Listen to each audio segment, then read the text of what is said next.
விரிவுரையாளராக வேலை செய்தாலும் நான் இன்னும் ஒரு மாணவன் தான். உங்கள் முன்னாலே நின்று தமிழை பேசுறேன்னா அதற்கு என் பேராசிரியர்களே ஒரு முக்கியமான காரணம். முதலில் என் பேராசிரியர்களுக்கு தான் நான் நன்றி சொல்ல வேண்டும். நான் இன்றைக்கு தமிழ் மொழியை பத்தி பேச போறேன். நான் தமிழ் மொழியை பத்தி பேசுறதுக்கு முன்னால எனக்கு தமிழ் படிக்கணுங்கிற ஆர்வம் எப்படி வந்ததுங்கிறதை பத்தி சுருக்கமாக சொல்ல போறேன். உங்க கவனிப்புக்கு நன்றி. ஒருவேளை என்ன பேசுகிறவர் வேலைக்காரனா தமிழ்காரனா என்று உங்களுக்கு சந்தேகம் வந்திருக்கலாம். நான் 9ஆம் வகுப்பு படித்துக் கொண்டிருந்த போது எனக்கு சில குஜராத்தி நண்பர்கள் இருந்தார்கள். நான் அடிக்கடி அவங்களோட வீட்டுக்கு போய் சாப்பாடு சாப்பிடுவேன். அவங்களுடைய அம்மா அப்பாவோட சேர்ந்து இந்திய கலாச்சாரத்தை பத்தி பேசுவேன். என் நண்பர்களோட சேர்ந்து கோயிலுக்கு போனேன். இதே மாதிரி கலாச்சார நிகழ்ச்சிகளுக்கும் போவேன். பாலிவுட் படமும் இந்தியாவை பற்றிய செய்தி படமும் பார்த்தேன். இந்த அனுபவங்களால மெல்ல மெல்ல எனக்கு இந்திய கலாச்சாரத்தின் மேல ஒரு பற்று உருவானது. அப்போதுதான் நான் உணர்ந்தேன், உலகத்துல அமெரிக்க வல்லரசாக கருதப்பட்டாலும் அமெரிக்காவின் கலாச்சாரம் மிக பழமையான கலாச்சாரம் இல்லை. அமெரிக்கா 500 வருடங்களுக்கு முன்னால் தான் உருவாக்கப்பட்டது. தென் ஆசியா அமெரிக்காவோட ஒப்பிடும் போது அதன் கலாச்சாரம் மிக பழமையானது. அத்தருணத்திலிருந்து தான் எனக்கு இந்தியாவுக்கு போய் இந்தியாவின் கலாச்சாரத்தை நேருக்கு நேர் அனுபவிக்க வேண்டும்ங்கிற ஆசை ஏற்பட்டது. ஆனால் அச்சமயத்தில் இந்தியாவுக்கு போகும் வாய்ப்பு கிடைக்கவில்லை. நான் கல்லூரியில் படித்துக் கொண்டிருந்த போது தான் எனக்கு தமிழ் மொழியின் அறிமுகம் ஏற்பட்டது. இந்து மத வகுப்பின் பேராசிரியர் பால ரிச்மண்ட் அவர்கள் நம்ம ஆழ்வார் எழுதிய இந்த கவிதையை சொல்லிக் கொடுத்தார்.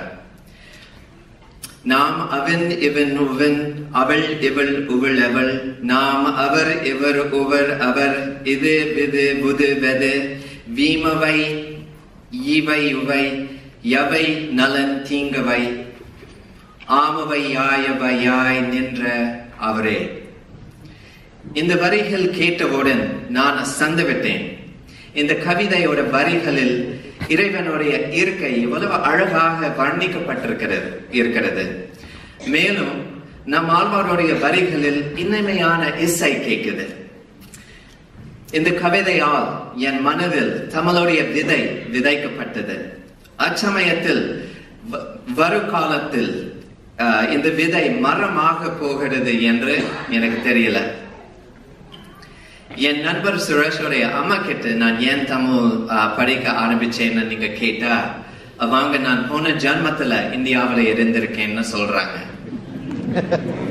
நான் கல்லூரி படிப்பு முடித்த பிறகுதான் எனக்கு இந்தியாவுக்கு போக முதல் வாய்ப்பு கிடைத்தது. நான் தமிழ்நாட்டில் 2 வருஷத்துக்கு உடலுணமுற்ற மாணவங்களுக்கு ஆங்கிலம் சொல்லிக் கொடுத்தேன். அப்போதுதான் நான் தமிழ் படிக்க ஆரம்பிச்சேன். அது என் வாழ்க்கையில மிக பெரிய திருப்பமாக அமைந்தது.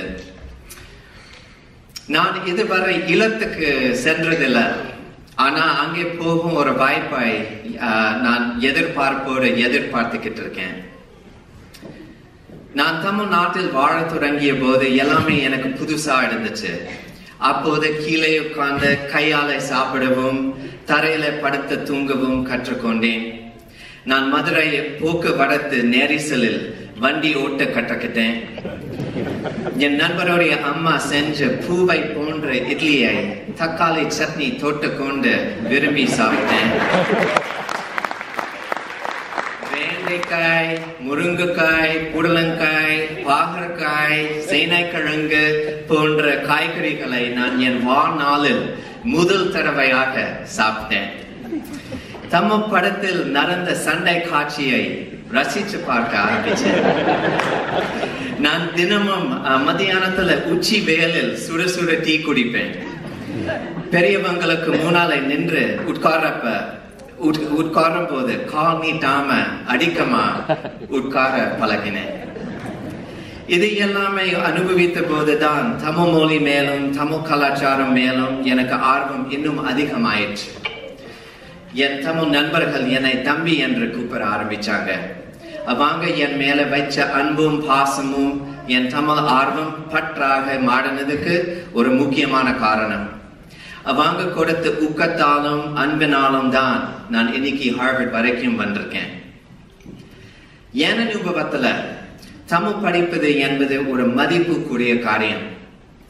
இதற்கு 4 காரணங்கள் உண்டு. முதலாவது, தமிழ் இலக்கியத்தில் மெய் அறிவு இருக்கும். தமிழ் இலக்கியம் படிப்பதால் ஞானம் பெருகும்.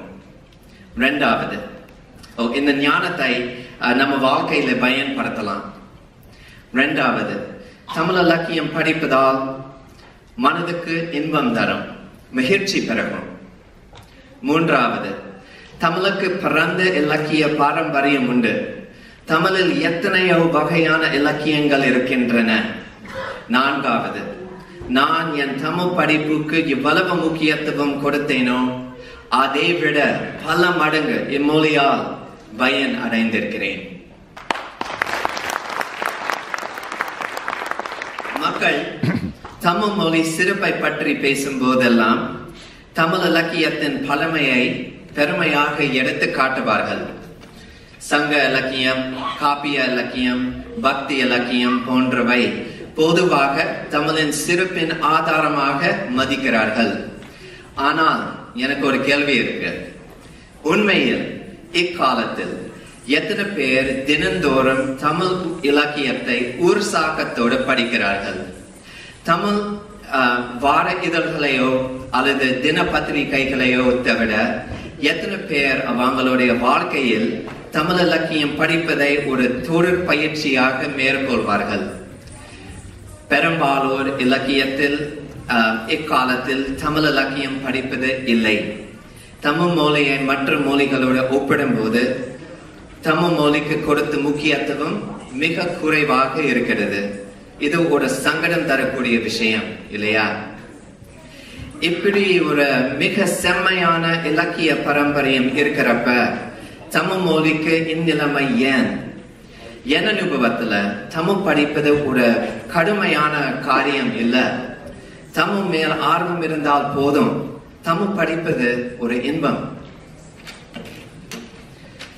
இப்போது ஹார்வர்ட்ல என் இடைநிலை தமிழ் வகுப்பில் செயின்ட் கோண்டார் எழுதிய கலிங்கத்து பரணி படிக்கிறோம். இந்த கவிதையில் போர்க்களத்தில் படை வீரர்கள் தன்னை எதிர்த்தவர்களோட போரிடுவார்கள். இந்த கவிதையின் வரிகளில் போரின் ஓசையை கேட்கும். நீங்க கேளுங்க. எடும் எடும் எடும் என எடுத்ததோர் இகலோலி கடலோலி இகக்கவே விடு விடு விடு பரி கரி குழாம் விடும் விடும் என உல மிகைக்கவே. என் மாணவங்கள் இதை படித்துக் கொண்டிருந்த போது ரொம்ப ரசித்தார்கள். தமிழ் மொழிக்கு உலகு அளவில் முக்கியத்துவம் கொடுக்கும் ஒரு முயற்சி இப்போது தொடங்கி இருக்கு. ஏற்கனவே உங்களுக்கு தெரிந்திருக்கும் ஹார்வர்ட் பல்கலைக்கழகம் உலகத்தில் மிக பிரபலமான பல்கலைக்கழகம்.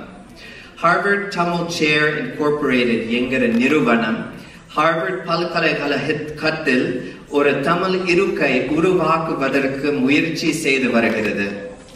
ஹார்வர்ட் பல்கலைக்கழகத்தில் தமிழ் இருக்கை உண்டாக்கினால் தமிழ் மொழியை பாதுகாப்பதற்கான ஒரு வாய்ப்பை உருவாக்கலாம். தமிழ் இருக்கை இருந்தால் தமிழ் மொழி ஆராய்ச்சி நடைபெறலாம், வெளியீடுகள் வெளியிடலாம். ஹார்வர்டிலிருந்து ஹார்வர்டில் தமிழ் இருக்கை உருவாக்குவதால் ஹார்வர்ட் பல்கலைக்கழகம் இயங்கும் வரைக்கும் அங்கே தமிழ் மொழி கற்பதும் தொடரும். யாழ்ப்பாணம் இந்து கல்லூரி 125 வருடங்களுக்கு மேலாக இயங்கிக் கொண்டிருக்கிறது. இது மட்டுமல்ல, இல்லத்தில் மிக சிறந்த